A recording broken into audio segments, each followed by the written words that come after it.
Hey everyone, so this is season 2, episode 8 of Marco Polo. It's called Whitehorse. The episode starts off before the opening credits with Niccolo asleep, and then he's woken up by a sword to his throat that Biamba is holding there, and then Niccolo tells him to be quiet when he wakes up, so that none of the soldiers outside will hear him. And then he is brought to Marco with the hood over his head.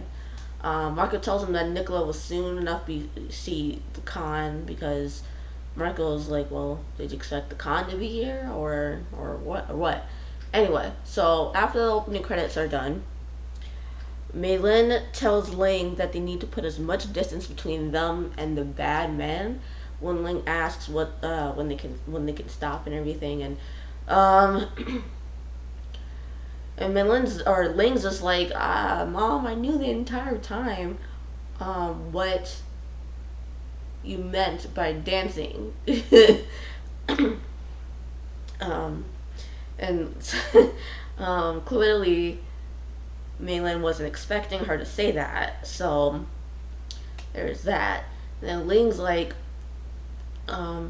she knows what it means now. Or no, sorry, I messed that up. Ling asks where Meilin's been out this entire time, and she's like, I've been in combat, like, dancing for Kulai. And that's when Ling says, I've known what that meant for a while now. And Meilin's like, well,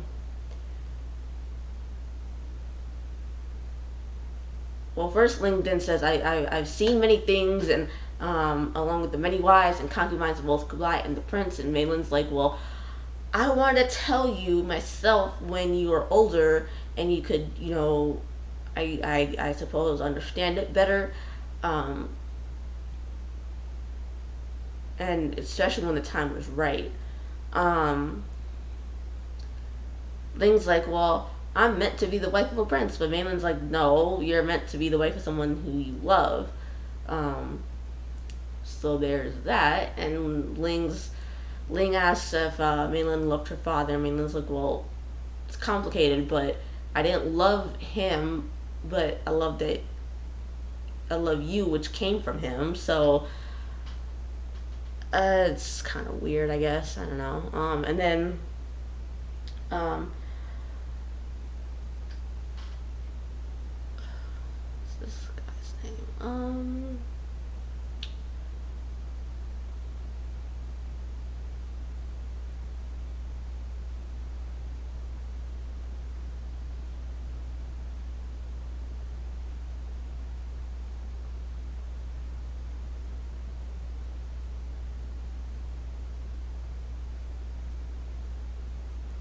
Anyway, so Ahmed is furious that Meilin has escaped, and sends out his his informant, that little sidekick dude who is following Ahmed around.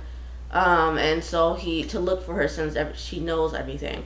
But before the guy can leave, Ahmed asks about Jingham, and is told that Jingham has checked into the state way station, has not checked into the way station or checkpoint. And Ahmed is asked what he'll tell Kublai, but he doesn't really answer.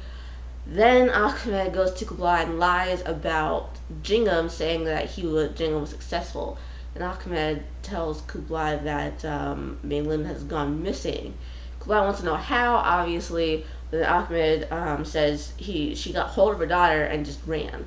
Kublai is confused as to why Ahmed brought her here in the first place when she was supposed to stay in Kamblak under Chavi's orders.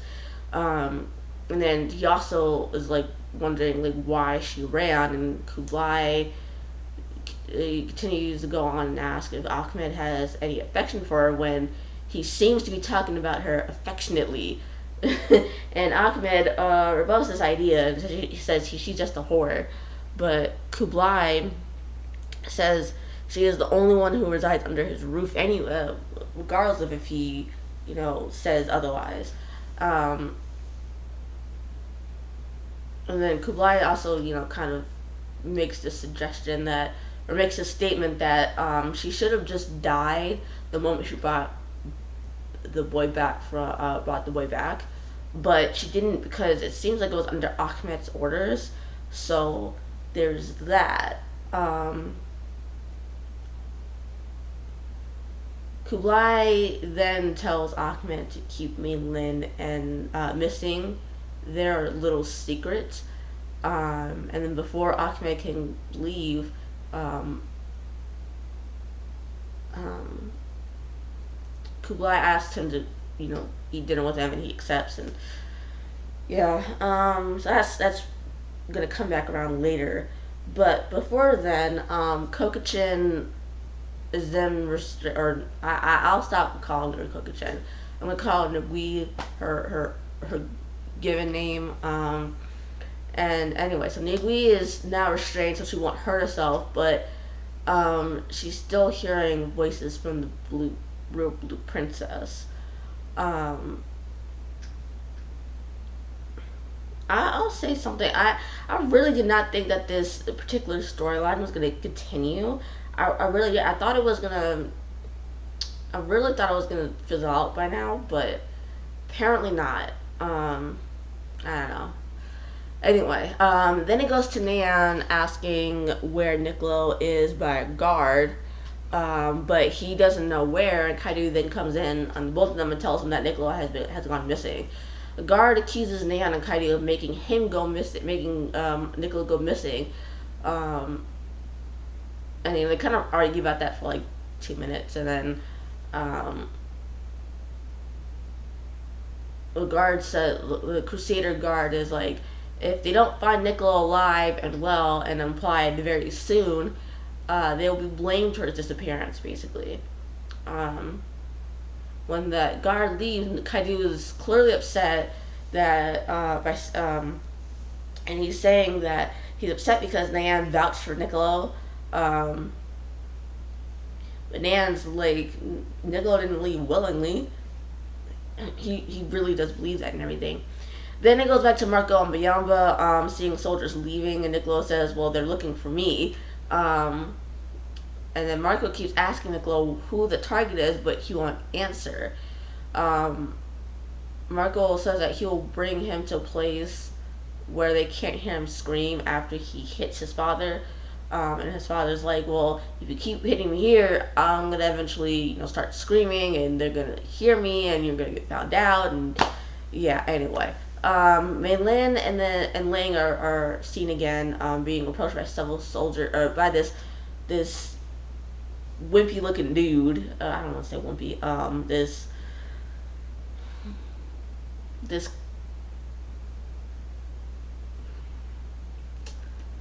what's the best word I can think of to say this? This cowardly looking dude who approaches her and is like, well, if you come with me willingly, you won't have to get hurt or anything. And then Mei Lin's like, well, no. She's like, Ling, go cover your ears and close your eyes so you don't see this. And it's like, oh, well, I guess we're going to have to do this way. And so then the soldiers that he brought with them start fighting Mei Lin, and they start fighting and everything, and then Lotus eventually comes in and joins the fight, helping Mei Lin, and in the end they both kill every single soldier there, even the man who brought them there. And Lotus says like, well, your master wants you back, and Mei Lin's like, no, he isn't my master. I don't know how many times I have to tell you this, but he's not my master. Anyway, so Ahmed is then sitting alone, and that sidekick dude I was telling you about, his name is Suk. I couldn't find where I wrote his name down in my notes, but anyway, so his name is Suk, and I call him his sidekick because he's always following him around, or following Ahmed around like Robin follows Batman around, and he tells him that Kublai wants the troops, or Ahmed tells him that the Kublai wants the troops back from South China, and to bring them to Kamblock because it's time to go home. Um, then it goes to Kudlun asking Oris if he wants her to tell Kaidu they failed, and he's like, well, I have I have nothing to hide, but she's concerned that because he killed an entire family of innocent people, that it won't go over well. And he tells her, but you didn't kill a whole family full of innocent people. And she's like, well, sizing up their enemy before acting isn't really a fault of hers, which is a good point. But then Oris brings up the point that she's just as much to blame as he is, because she didn't look to see who it was, just like he didn't do that either before they shot and killed the people with the arrows, and then they reached the encampment and everything. So then he goes back to that Crusader warrior dude, army dude, and he still hasn't found Niccolo when Cuddalon and Oris interrupts Nan, the Crusader dude, and Kaidu. And Oris says that Jingham lives because, despite Oris and Cuddalon waiting for days, they never showed up. Or at least Jingham and his party never showed up. Kaidu reveals that Marco is gone, assumingly with Jingham, and that Kublai is also gone. Nan suggests that Ahmed may have been discovered, but the Crusader guy is like, maybe he wasn't discovered, maybe he just betrayed you two. Cuddalon then says it can't be a coincidence that the father and son are missing, that they must be together, basically. So it goes back to Marco asking once more what and where he is attacking. Niccolo asks if Marco is being treated fairly, and Marco's like, better than others, meaning Niccolo himself. And Niccolo says he won't speak in front of Biamba. And then before Biamba kind of now leaves to let them talk, he expresses concerns the concern that Marco will be turned, but Marco's like, no, it's fine, nothing's gonna happen. Then it goes to Ngui, speaking of her real name and of her family, and how traditional they were and everything. Chavi asks, what does Ngui have to do with Marco? And Ngui says that he saw her, knew her, and she didn't have to pretend to be with him, and that basically he only ever saw her as herself, or her true self anyway. And then goes back to Ahmed going to Kublai's tent for dinner, and Kublai's already fucking eating at this point, and Kublai's kind of confused, and he's like, why the fuck are you here? And Ahmed's like, you asked me to dinner, remember? It's like, oh yeah, forgot, I got hungry. And I was just like, I don't know, something's off with Kublai. I don't know if it's just the fact that Chabi is just not listening to, or not paying Kublai much attention anymore, or what, but something's off with Kublai. I don't know. Maybe it's a whole situation at hand that's fucking him up or something, but something's off. I don't know. Like, that's just me. Anyway, so Kublai is wondering if he doesn't win the challenge, and so they kind of talk a little bit about that and the lives they could have led before the soldier comes in. The soldier reveals that Jingham never made it to the lookouts, and his party was spotted heading west instead of east. Kublai then asks what's west, and Ahmed says the Twin Rivers. Ahmed says he will find out exactly what is there, and before he leaves, Kublai points out that Ahmed told him the mission was successful, and Ahmed tries to severely backpedal by saying that he received a report that told him the mission was successful. And Kublai says that something's wrong, and continues on to say that Ahmed lost both the prisoner and the son in one day. And Ahmed tries to explain himself, but Kublai interrupts him and says, even as a child, they always seem to have the answer. And I'm just sitting here thinking, like, yes, finally, he's really gonna figure out that Ahmed's full of shit, and that he's not telling the truth. But then 2 seconds later, Kublai then posits that the reason he doesn't have an answer now is because Ahmed trusts too much. And then so much for Kublai seeming to have see through Ahmed's lies. And so he just dismisses Ahmed and says, go find out what happened. Ahmed runs into Chabi on his way out and is about to tell her what happened, but she's like, I'm sorry, can you tell me later? I'm really tired because I've been taking care of Nagui all day, every day. So he's like, okay, fine. And then just goes about his day. Or goes about his night or whatever. Marco then asks if what he's doing with Kaido Nan is revenge since Marco saved his life. But Niccolo says it's been in the works since long before Marco saved his life back in Combalak. And then Niccolo explains the story. He's like he wanted to earn his own way instead of having Marco's mother's father give him everything and all this BS and shit. And then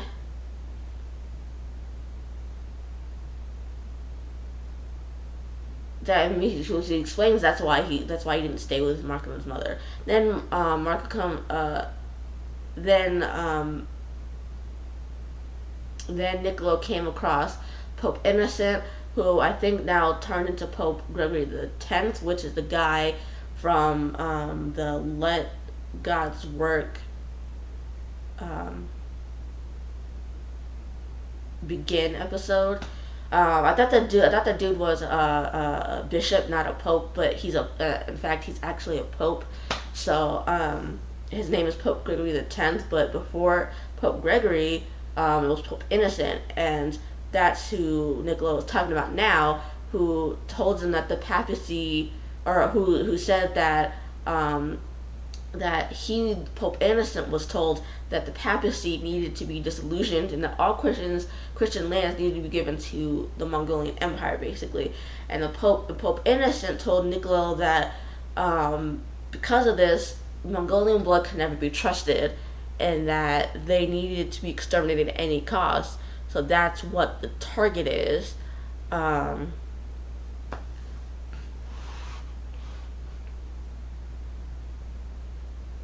basically, that's what he wants to do, even if Kaido wins.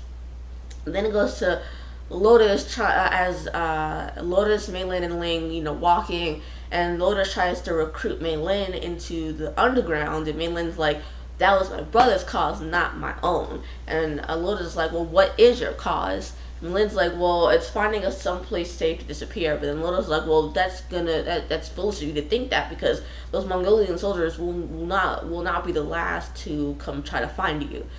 And then we'll come back to that in another scene a little bit later. Then it goes back to Marco, who doesn't believe that is Niccolo's plan, and Niccolo's like hopes to have Marco join him so that Marco can destroy the Khan from within. Okay. Anyway, moving on. Jingham then rides back to his father's encampment alone and visits his father in his tent. And Jingham then asks, after him and his father kind of embrace for a second, he asks where Ahmed is. And then Ahmed, it's seen that Ahmed is riding with several soldiers, I guess, seemingly back to Kambalak. And then it goes to Kublai going into Chabi's tent, who's at the moment still asleep. She wakes up a few seconds later and asks what's wrong, and Kublai is like, our son Ahmed is a traitor and betrayed them to Kaidu and the Pope. And Kublai is like, said that Ahmed made him kill the boy. I'm just like, yes, finally he knows the freaking truth and doesn't just blindly fucking accept Ahmed's statements anymore. I'm just like, finally, yes. It's like, I've been waiting for this fucking thing the entire fucking season, and now you finally get it in episode 7. So anyway, Jingham then tells Kublai that Kaidu's army is deep within the forest near the Twin Rivers, like halfway to the Twin Rivers, and he has tens of thousands of men. Ahmed is also supplied with tons of black powder black powder kegs. Jingham's like, well, since Ahmed has put most of his army in the south, they're heavily outnumbered, and Kublai's like, well, we're just gonna have to improvise. Um, Meilin, then it goes back to Meilin and Lotus and Ling for the last time before the episode ends. And Meilin's like, well, Lotus, you're right. Those soldiers will just keep coming after me and Ling, so I'm just gonna have to go back and finish it. Meilin is like, Meilin doesn't really want to tell Ling either because she doesn't have the strength to look Ling in the eye and then leave her. Meilin confesses that she knew that the boy would go to his death. So the boy's death isn't on Lotus's conscience. And Lotus is like, well, fine. I'll take her, even though she, like, 2 minutes before, she was like, I don't really want to take your daughter. So she's like, okay, fine, I'll take your daughter, but what should I tell her when she wakes up? But Meilin doesn't answer the question and just gets up and leaves. Then he goes to Jingham visit Kokachin before Chavi comes in and tells him that Kublai is waiting for him. And Chavi's like, listen to your wife before he leaves. And Chavi's, and then when Jingham leaves, Chavi's like, putting the restraints away, like, folding the restraints up and he's about to put them away when Gui is like, no, don't do that because the Blue Princess is always there. So that's the last time you see them for the rest of the episode, because the last scene of the whole episode is Marco recounting a woman he would go to along his route back in Venice and wonders if she's still there. Marco then asks once again if who Nicola's attacking and when, but yeah, this is actually when he figures out that even if Kaidu wins, they still plan to kill Kaidu because he's still Mongolian and they don't want any Mongolian heirs. So Niccolo says if Marco changes his mind to come and find him, but Marco's response is that you speak as if I'm letting you go, but I can't. Beyond then comes up to Marco and like brings Marco to a break in the trees where there's this yellowish orange glow in the distance, and it's like kind of a broad glow. So it seems like it's Ahmed, but I don't know for sure. But it could be anybody who's working for Ahmed. It doesn't have to be Ahmed personally. But anyway, so that's the end of the episode. And basically, I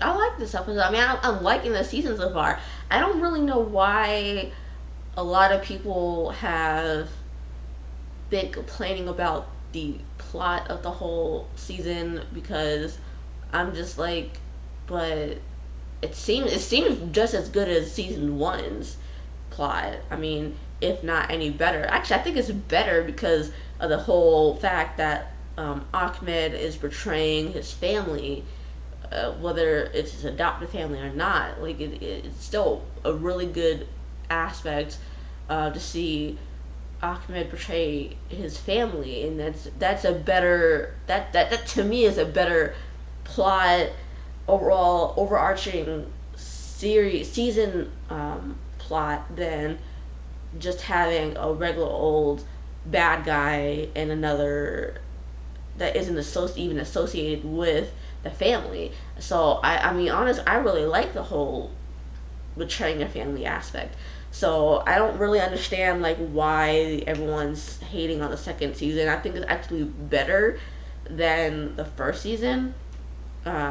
Is getting a lot more of a rise out of me than the first season, because when I was first watching the first season, the first 3 episodes, I was kind of like iffy about continuing watching it, because when I watched the first episode, I was like, I'm not so sure about this, but then I continued watching it and it got better, honestly. And then season 2 started out really strong, and I think the whole Ahmed portraying his family thing is even better plot than just having Sadao fucking like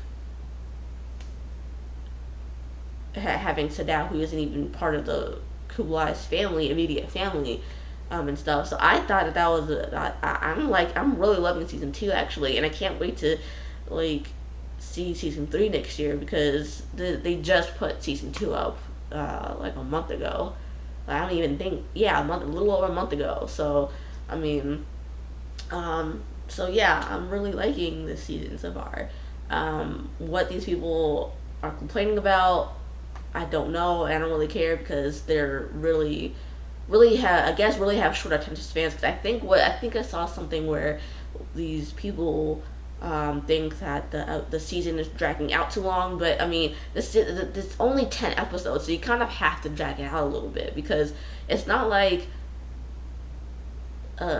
22 episodes. It's not like it's 22 episodes or anything. It's 10 episodes. Each season, both seasons have 10 episodes, and that's it. So you kind of have to, kind of drag it out a little bit because if you don't, then your season's gonna be over by episode 5, as opposed to actual episode 10. So you can't really